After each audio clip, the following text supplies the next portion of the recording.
Hey everyone, and welcome to This Explainer. Today, we're diving into one of the absolute most monumental historical efforts of the entire 20th century. We are talking about the crafting of the foundational document for the world's largest democracy, the making of the Indian Constitution. Now, for focused learners like us, it's not just about the final rules, right? The sheer logistical and political undertaking required to actually get there is absolutely fascinating. So let's jump right in and see exactly how an entire nation's blueprint was drawn up from scratch. Here's our quick roadmap for what we're covering today. We'll start with Section 1, the meaning of a constitution. Then Section 2, demanding an assembly. Section 3 is the cabinet mission plan. Section 4, the 1946 elections. And we'll wrap up with Section 5, the historic first meetings. All right, let's kick things off with Section 1, meaning of a constitution.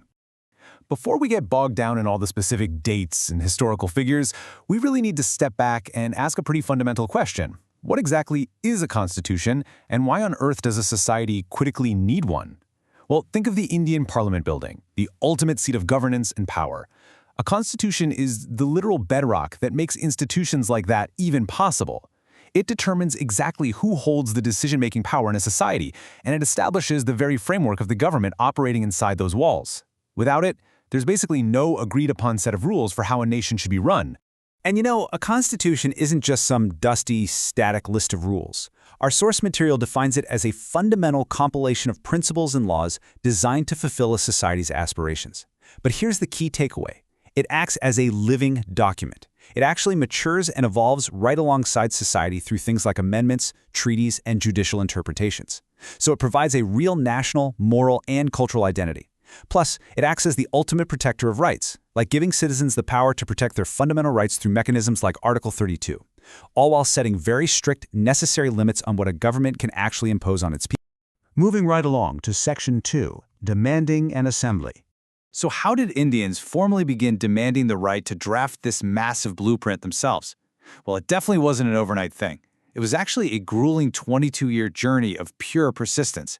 The very first demand was made way back in 1924 by the Swaraj Party. Fast forward 10 years to 1934, and M.N. Roy puts forward a demand on a personal level. Then by 1935, the Indian National Congress steps in and makes it an official demand. Amazingly, it took until the 1940 August offer for the British to even accept the demand in principle. And that finally culminated in the arrival of the cabinet mission in 1946. Just think about the sheer patience required to even get to the starting line. Which brings us nicely to Section 3, the Cabinet Mission Plan. The arrival of this cabinet mission in March 1946 was absolutely the definitive turning point. Post-World War II, a newly formed British government finally started taking concrete structural steps to establish India's Constituent Assembly. This was a high-level, three-member parliamentary committee sent over by British Prime Minister Clement Attlee of the Labour Party. The team included Sir Stafford Cripps, A.V. Alexander, and it was chaired by Lord Pethick Lawrence. Their main goal? To build a consensus among British Indian representatives and the princely states to form an undisputed assembly.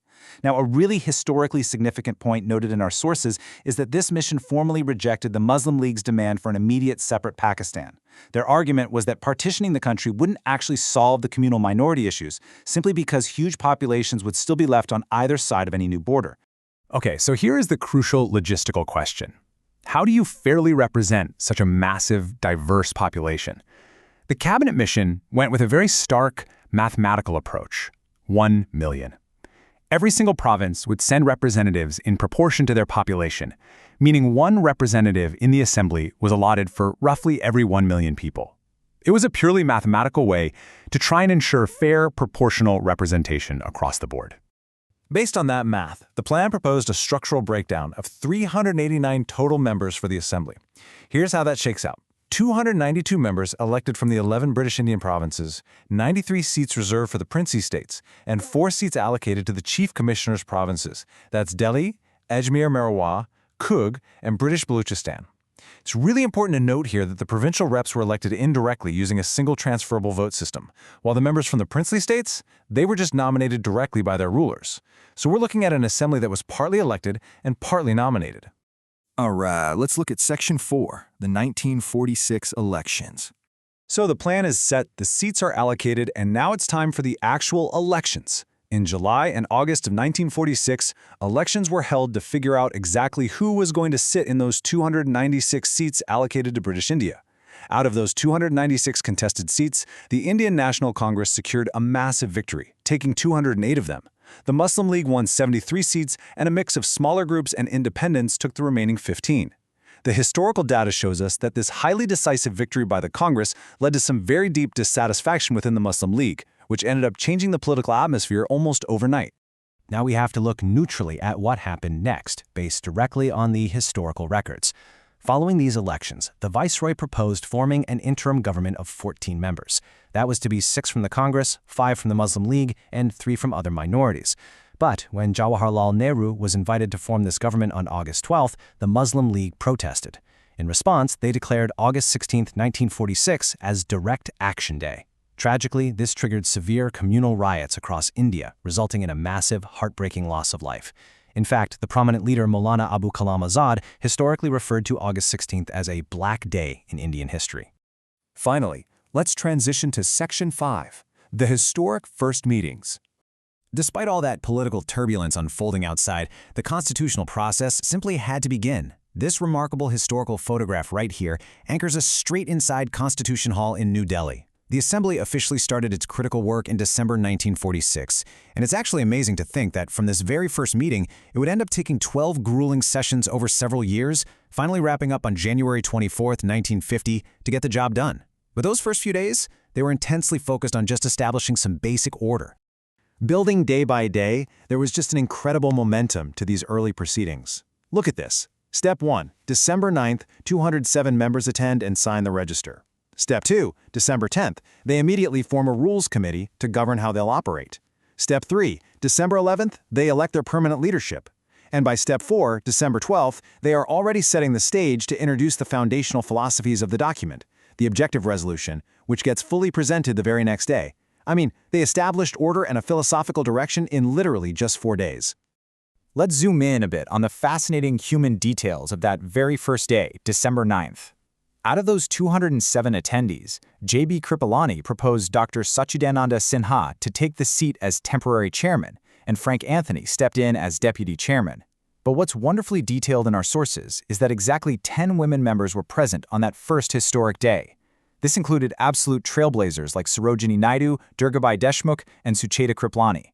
We also had representatives from the Chief Commissioner's provinces, Delhi, Coorg, and Ajmer Morara, making their presence felt right from the jump.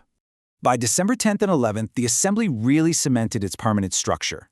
On the 10th, that 15-member Rules Committee was established to guide the workflow. A really notable detail here, Durgabai Deshmukh was the sole woman appointed to this highly critical 15-member committee. Then, on December 11th, the Assembly elected Dr. Rajendra Prasad as its permanent chairman. The historical notes show he was proposed by J.B. Kripalani and seconded by Vallabhbhai Patel, which really signified a strong, unified leadership front. And this brings us to the real climax of this first momentous session. On December 13, 1946, during their 5th meeting, Jawaharlal Nehru formally presented the Objective Resolution. Now, this wasn't just some dry procedural document. This laid down the entire philosophical framework and the exact guiding principles for the Constitution they were about to write. And here's a truly beautiful, specific detail from the historical record. This foundational resolution was powerfully read out loud to the Assembly in Urdu by Mohan Lal Saxena. It was just a brilliant reflection of the diverse fabric of the nation they were trying to build. So as we wrap up this explainer, I want to leave you with one final provocative thought. How exactly did that objective resolution presented in December 1946 shape the modern preamble? Because those fundamental ideals debated in that specific hall by those specific individuals, they didn't just disappear into some archive. They evolved to become the exact words of the preamble that millions of people live by today.